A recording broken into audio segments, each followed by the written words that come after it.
Classes के इस digital मंच पे आपका स्वागत है और मेरा नाम है बलराम योगी। और पिछली क्लास में मैंने आपको सोमेश्वर के बारे में बताया था कि जो बिजोलिया जो भीलवाड़ा का जो शिलालेख है वो सोमेश्वर के समय का है और सोमेश्वर को उस अभिलेख में प्रताप लंकेश्वर की उपाधि से विभूषित भी किया गया है। और इन सोमेश्वर का विवाह जो कर्पूरी देवी है उनके साथ में हो जाता है।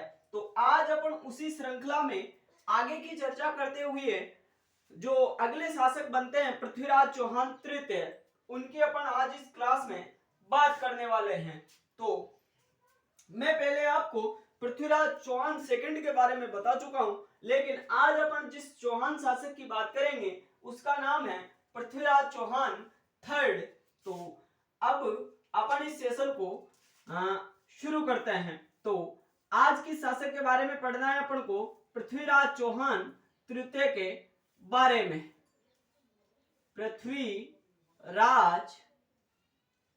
पृथ्वीराज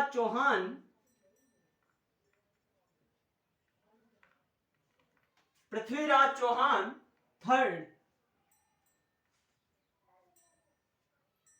पृथ्वीराज चौहान तृतीय। तो इन पृथ्वीराज चौहान ये जो पृथ्वीराज चौहान थे थर्ड, इनके द्वारा तराइन का फर्स्ट बैटल और तराइन का सेकंड बैटल लड़ा गया था। उसके अलावा इनके द्वारा महोबा पर भी विजय प्राप्त की गई थी। लेकिन छोटी छोटी बातें जो फैक्ट के रूप में पूछी जाती है पहले मैं वह आपको बता देता हूं।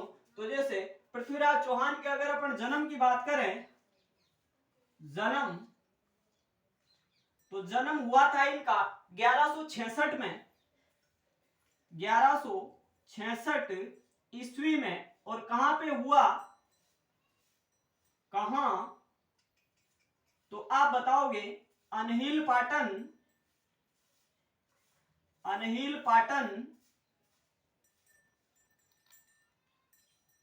और ये जो अनहिल पाटन पड़ता है ये कहां पे पड़ता है? गुजरात राज्य में, गुजरात। तो पृथ्वीराज चौहान तृतीय का जन्म 1166 ईस्वी में अनिल पाटन गुजरात में हो जाता है। और अगर इनके पिता की बात करें, पिता, तो पिता का नाम था सोमेश्वर।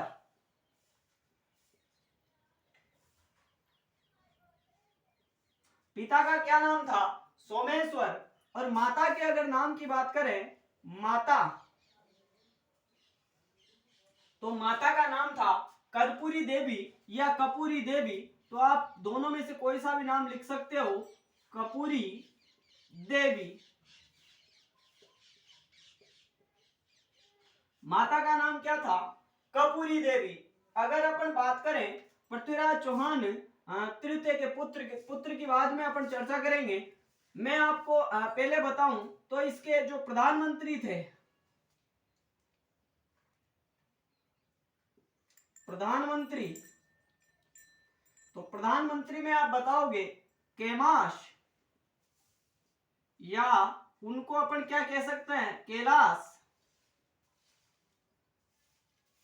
या आप कदम्बवास भी बता सकते हो,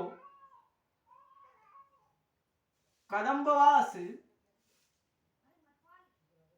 और एक थे भुवनमल। कुछ गुजराती मंत्री भी थे इनके साथ में, जैसे सोडा हुआ। तो जन्म बताया 1166 ईस्वी में अनिल पाटन गुजरात में। पिता का नाम सोमेश्वर और मां का नाम था कर्पूरी देवी या कपूरी देवी। और प्रधानमंत्री था कैमाश या फिर कैलाश। बहुत सी बुकों में अपन को कदम्बवास भी देखने को मिलता है। उसके अलावा भुवनमल, ये इनके क्या थे? प्रधानमंत्री। अगर बात करें अपन इनकी संरक्षिका की या संरक्षक, इनका संरक्षक कौन था? क्योंकि 1166 में इनका जन्म होता है और 1177 में ये शासक बन जाते हैं। तो पहले मैं आपको शासक बनने के बारे में बता देता हूं। तो शासक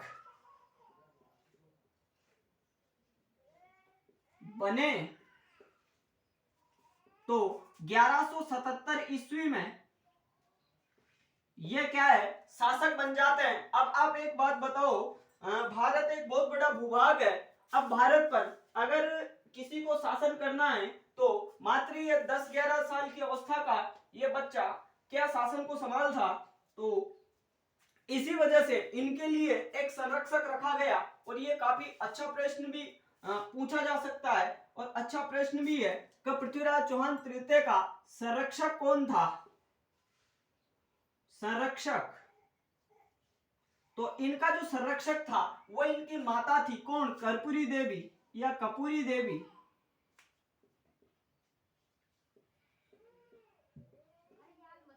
कपूरी देवी। तो अब आपको याद रहना चाहिए कि इनका संरक्षक कौन था, कपूरी देवी। बात करें अपन इनकी उपाधियों की, उपाधियां,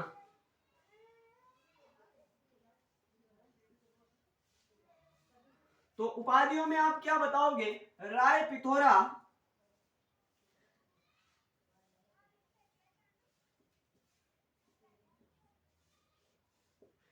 राय पिथोरा, या आप बताओगे दलपंगुल, और दलपंगुल को क्या बोला जाता है, विश्व विजेता,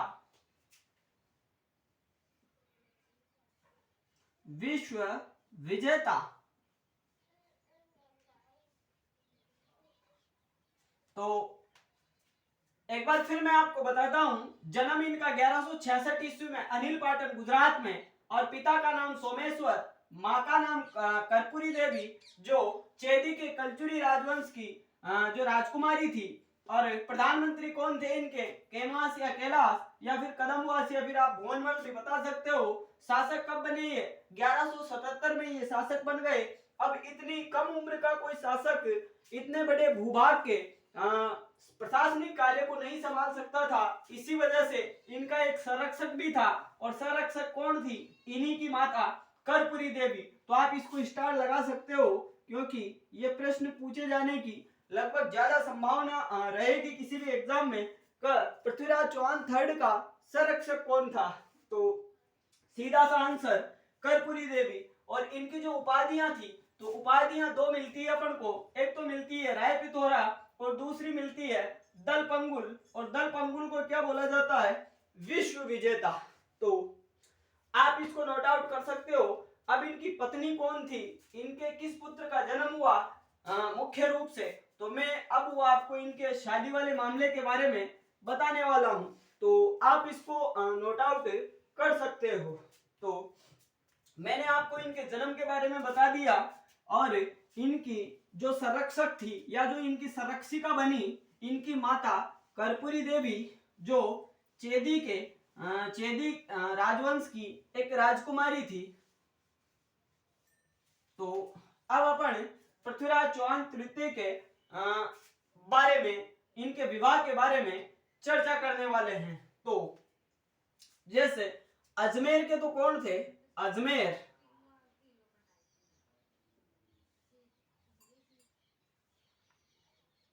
अजमेर, तो अजमेर के जो शासक थे, शासक, उन शासक का नाम क्या था, पृथ्वी राज चौहान तृतीय। अजमेर के शासक का नाम पृथ्वीराज चौहान तृतीय। इधर अगर अपन समकालीन कन्नौज की बात करें, समकालीन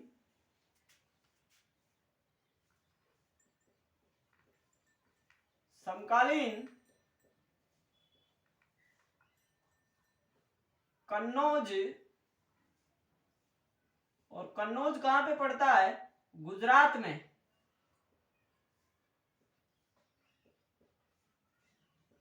समकालीन जो कन्नौज शासक था, उस कन्नौज शासक का नाम था जयचंद गैडवाल।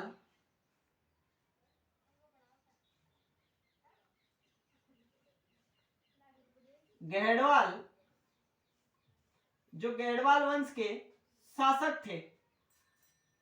कन्नौज के शासक कौन थे, जयचंद गैडवाल।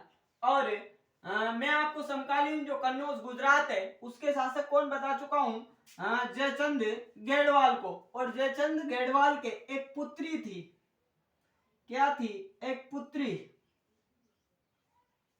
पुत्री, और पुत्री का नाम क्या था, संयोगिता।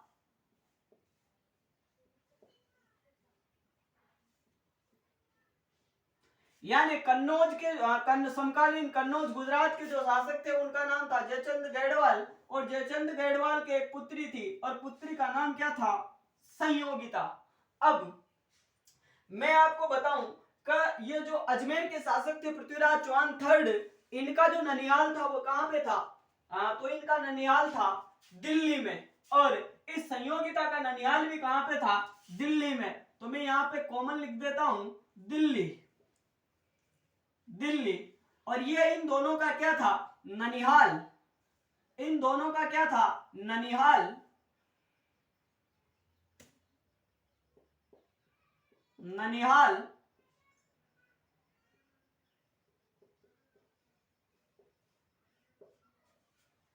तो मैं क्या बता रहा हूं आपको कि पृथ्वीराज चौहान तृतीय का ननिहाल भी दिल्ली में था और इस संयोगिता का ननिहाल भी कहां पे था, दिल्ली में था। ऐसा जो हम्मीर हट के जो लेखक है चंद्रशेखर, उनका मानना है। तो पृथ्वीराज चौहान जो थे इनका ननिहाल दिल्ली में और इस संयोगिता का ननिहाल भी दिल्ली में। तो जैसे बचपन में मात्र 11 वर्ष की अवस्था का बच्चा कैसे प्रेम करता है, वह कहानियां क्या क्या चर्चित है वो मैं आपको बता रहा हूं।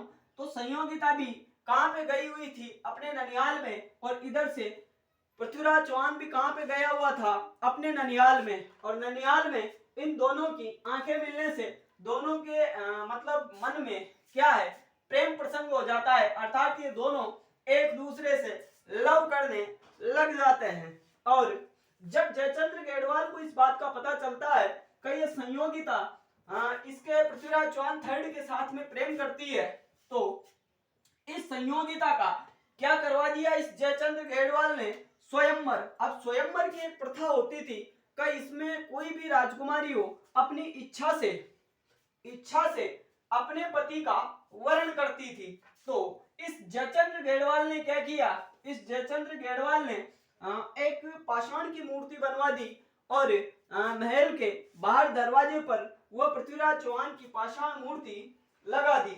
और राजस्थान या पूरे भारत के जितने भी प्रसिद्ध शासक थे उन सबको बुलाया गया। तो जयचंद्र गेडवाल ने विवाह से पहले इस अपनी पुत्री संयोगिता से कहा कि देख तू ऐसा कर, भारत के सभी नामी शासकों में से किसी को भी तू अपना पति बना सकती है, लेकिन एक को छोड़ दे, किसको, पृथ्वीराज चौहान को। लेकिन संयोगिता कहां मानने वाली थी, संयोगिता बोली कि पापा मैं वसूलों से बगावत नहीं करने वाली और तौहीन ए मोहब्बत नहीं करने वाली, ये नजराना मुझे पेश ना करो पापा, मैं इस पृथ्वीराज को छोड़कर किसी और पे नहीं मरने वाली। ऐसा किसने बोला, इस संयोगिता ने। तो उसने क्या किया, जयचंद्र गेडवाल ने इस पृथ्वीराज चौहान की बेइज्जती करने के लिए क्या किया, एक पाषाण मूर्ति बनवा दी और महल के बाहर दरवाजे पर लगवा दी, जहां पर सभी राजकुमार या शासक अपने जो जूती चप्पल होते थे उनको खोलकर आया करते थे। तो इस संयोगिता ने क्या किया, स्वयंवर में इसने सभी को माला न पहनाकर इसने किसको माला पहना दी, उस पत्थर की मूर्ति को माला पहना दी। अब इतिहासकारों का ऐसा मानना है कि उस स्वयंवर में जो पृथ्वीराज चौहान के दरबारी विद्वान थे कवि चंद्रवरदाई, वह उस स्वयंवर में थे। तो चंद्रवरदाई के द्वारा अपने मित्र पृथ्वीराज चौहान से कहा गया कि जो संयोगिता है उसने तेरे साथ विवाह कर लिया है, अर्थात तेरी पाषाण प्रतिमा को माला पहना दी है, तो आप ऐसा करो, संयोगिता को लेके आओ और उसके साथ में विवाह करो। तो इस जयचंद्र गेडवाल की पुत्री संयोगिता का हरण कर लिया जाता है, किसके द्वारा, पृथ्वीराज चौहान थर्ड के द्वारा। अर्थात आप क्या कह सकते हो, लव मैरिज कर ली जाती है, लव मैरिज। और लव मैरिज का दूसरा नाम उस समय क्या मिलता है अपन को, गंधर्व विवाह। गंधर्व विवाह अर्थात इस पृथ्वीराज चौहान और संयोगिता का प्रेम विवाह हो जाता है तो आप ये भी बात याद रखना, क्योंकि जो अजमेर है, अजमेर के लगभग नजदीक ही क्या पड़ता है, गुजरात। और जैसे ही अजमेर के ये जो पृथ्वीराज थे, इनका दिल्ली पे भी अधिकार रहता है। तो ये मेरा कहने का कुल मिला के मतलब ये है कि ये सीमावर्ती गुजरात के शासक जयचंद्र गेडवाल से पंगा ले लेता है। कौन? पृथ्वीराज चौहान थर्ड। उसके अलावा ये पृथ्वीराज चौहान तृतीय, आबू की एक राजकुमारी आती है, उसका नाम है इच्छड़ी देवी। तो उसके साथ में भी यह विवाह कर लेता है। तो जो गुजरात के शासक थे भीमदेव सेकंड, वो भी उससे नाराज हो जाते हैं और इस पृथ्वीराज चौहान को अपना शत्रु मानने लगते हैं। तो कुल मिला के अभी क्या बता रहा हूं मैं आपको कि इसका विवाह हो जाता है पृथ्वीराज चौहान का किसके साथ में, संयोगिता के साथ में। और इनके एक पुत्र पैदा होता है। गंधर्व विवाह के पश्चात इनके एक पुत्र पैदा हुआ और पुत्र का नाम था गोविंदराज चौहान। गोविंदराज चौहान। और इस गोविंदराज चौहान के द्वारा रणथंबोर में 1194 ईस्वी में चौहान वंश को स्टेब्लिश कर दिया जाता है। तो ये था अजमेर के ये जो शासक थे पृथ्वीराज चौहान तृतीय, उनके विवाह के बारे में मैंने आपको बताया है। कन्नौज के शासक जयचंद्र गेडवाल की पुत्री संयोगिता के साथ में पृथ्वीराज चौहान के द्वारा गंधर्व विवाह अर्थात प्रेम विवाह कर लिया जाता है। और इन्हीं दोनों के पुत्र गोविंदराज चौहान के द्वारा 1194 ईस्वी में रणथंबोर में चौहान वंश को भी स्टेब्लिश कर दिया जाता है। तो इससे आपको ये पता चल गया होगा कि जो रणथंबोर के जो चौहान है उनका संबंध भी कहां से है, तो अजमेर सांबर के चौहानों से ही सवाई माधोपुर या रणथंबोर के चौहानों का संबंध भी माना जाता है। अब अपन अगली क्लास में चर्चा किसके बारे में करेंगे, पृथ्वीराज चौहान के द्वारा क्या क्या दिग्विजय की नीति अपनाई गई, कौन कौन से क्षेत्रों को जीता गया और किन किन का दमन किया गया, और तराइन के फर्स्ट बैटल और सेकंड बैटल के बारे में भी अपन चर्चा करेंगे। लेकिन वो चर्चा करेंगे अपन अगली क्लास में। तो आज की इस क्लास को अपन यहीं पे विराम देंगे। तो आज की क्लास और अभी के लिए इतना ही। धन्यवाद। आपका दिन शुभ हो।